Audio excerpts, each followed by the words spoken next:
Assalamualaikum warahmatullahi taala wabarakatuh. Di sini saya akan menjelaskan sedikit tentang pentingnya teknologi pendidikan untuk kemajuan pendidikan agama Islam. Kemajuan teknologi informasi banyak membawa dampak positif bagi kemajuan dunia pendidikan, baik dalam hal perangkat keras maupun perangkat lunak. Dengan adanya perkembangan dalam pembelajaran, saat ini banyak pihak penyelenggara pendidikan mulai melirik penerapan konsep distance learning sebagai alternatif pembelajaran yang dianggap lebih efektif dan efisien. Di sisi lain, pendidikan agama khususnya agama Islam yang mempunyai tujuan membentuk sikap dan kepribadian muslim yang bertakwa kepada Allah dengan pendekatan keimanan, rasional, emosional, pembiasaan, pengamalan, dan keteladanan dirasa kurang efektif bagi sistem pendidikan jarak jauh, distance learning. Karena dengan pendekatan-pendekatan pembelajaran di atas dibutuhkan tatap muka secara langsung. Dengan e-learning tetap merupakan keniscayaan bagi pendidikan agama Islam dalam tataran kognitif. Memasuki era global berarti memasuki dunia tanpa batas. Demikian juga abad 21 merupakan milenium ketiga yang ditandai sebagai abad informasi, di mana ilmu pengetahuan berkembang dan tersebar dengan sangat cepat. Menyikapi kondisi seperti ini, pendidikan Islam harus mampu menjawab tantangan yang dihadapi sehingga mampu bersaing dan bisa menjadi alternatif pilihan bagi masyarakat. Saat ini, dunia pendidikan Indonesia menghadapi 4 tantangan besar yang kompleks. Menurut Ali Idrus 2009, 4 tantangannya adalah: yang pertama, tantangan untuk meningkatkan nilai tambah, yaitu bagaimana meningkatkan nilai tambah dalam rangka meningkatkan produktivitas pertumbuhan dan pemerataan ekonomi sebagai upaya untuk memelihara dan meningkatkan pembangunan yang berkelanjutan. Yang kedua, tantangan untuk melakukan pengkajian secara komprehensif dan mendalam terhadap terjadinya perubahan struktur masyarakat dari masyarakat yang agraris ke masyarakat yang industri, yang menguasai teknologi dan informasi, yang implikasinya pada tuntutan dan pengembangan sumber daya manusia. Yang ketiga, tantangan dalam persaingan global yang semakin kuat, yaitu bagaimana meningkatkan daya saing bangsa dalam meningkatkan karya-karya yang bermutu dan mampu bersaing sebagai hasil penguasaan ilmu pengetahuan, teknologi, dan seni. Yang keempat, munculnya kolonialisme baru di bidang iptek dan ekonomi menggantikan kolonialisme politik. Dengan demikian, kolonialisme kini tidak lagi berbentuk fisik, melainkan dalam bentuk informasi. Berkembangnya teknologi informasi dalam bentuk komputer dan internet, sehingga bangsa Indonesia sangat bergantung kepada bangsa-bangsa yang telah lebih dulu menguasai teknologi informasi. Implikasi ilmu teknologi di bidang pendidikan e-education. Di Indonesia, pengguna teknologi informasi dalam pendidikan sudah mulai tumbuh di sebagian besar lingkungan akademis. Meskipun cerita yang seru justru muncul di bidang bisnis. Mungkin perlu diperbanyak cerita tentang manfaat internet bagi bidang pendidikan. Globalisasi telah memicu kecenderungan pergeseran dalam dunia pendidikan dari pendidikan tatap muka yang konvensional ke arah pendidikan yang lebih terbuka.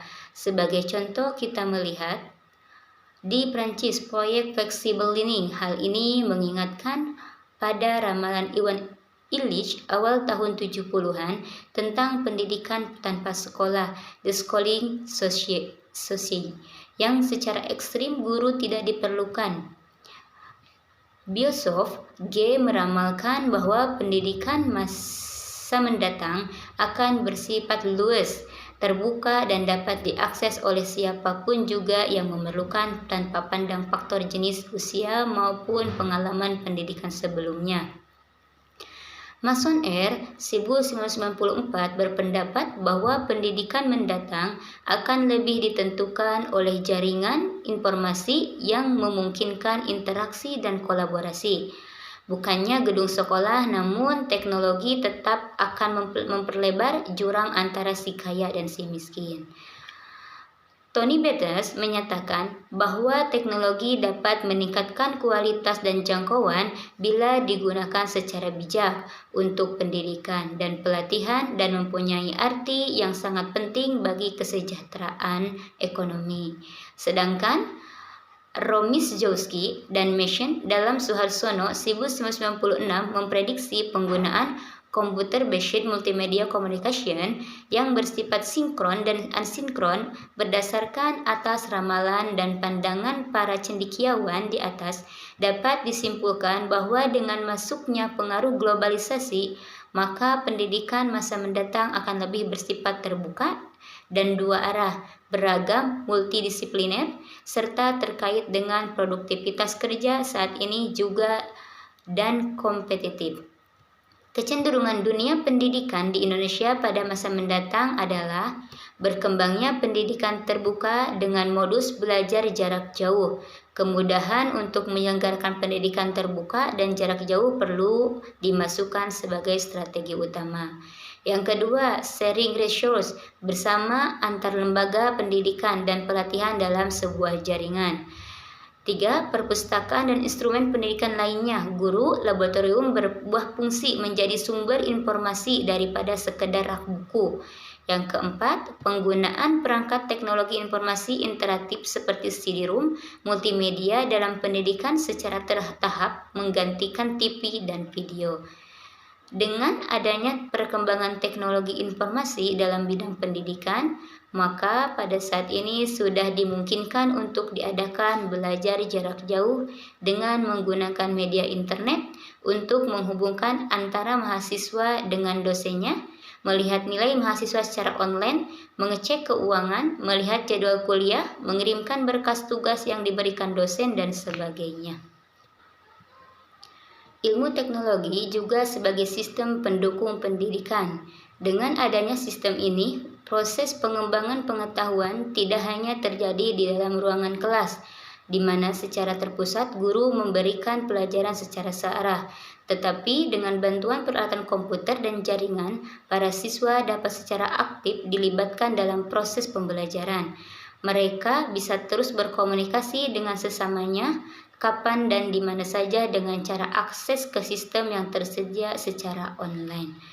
Sistem seperti ini tidak saja akan menambah pengetahuan seluruh siswa, akan tetapi juga turut membantu meringankan beban guru dalam proses pembelajaran, karena dalam sistem ini beberapa fungsi guru dapat diambil alih dalam suatu program komputer yang dikenal dengan istilah Ezen.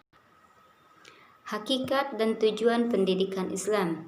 Setelah mengkaji tentang teknologi, informasi, dan kemungkinan bisa dilaksanakannya program pembelajaran jarak jauh, bagi pendidikan agama Islam terlebih dahulu perlu dilihat apa hakikat pendidikan Islam dan apa tujuannya.